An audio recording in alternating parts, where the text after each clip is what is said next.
পুর সাথী দিয়ে হেসেলে আজ আমি বানাতে চলেছি এই যে রাজশাহী ছ্যাঁচড়া। তো রাজশাহী বানাতে যা যা লাগছে, মাছের মাথা, পুঁই শাক, আলু, কুমড়োর সঙ্গে ঝিঙে, আর এখানে এক কোচানো আছে রসুন কুচি, টমেটো কুচি, লঙ্কা, পাঁচফোড়ন, সঙ্গে পেঁয়াজ। তো প্রথমেই যেটা করব সেটা হলো ভালো করে তেলটা গরম হয়ে গেছে, নুন হলুদ মাখিয়ে রাখা মাছের মাথাগুলো ভেজে নেব।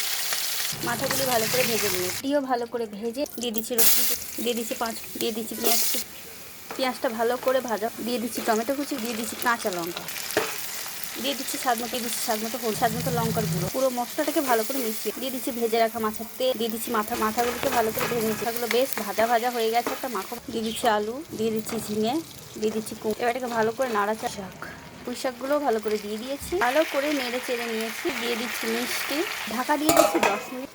তো একদম তৈরি আমার রাজশাহী ছ্যাঁচড়া। তো বন্ধুরা, কেমন লাগলো আপনাদের এই রাজশাহী ছ্যাঁচড়া? ভালো লেগে থাকলে কমেন্টে জানাতে ভুলবেন না, কিন্তু ভীষণই টেস্টি হয় খেতে। ধন্যবাদ সবাইকে।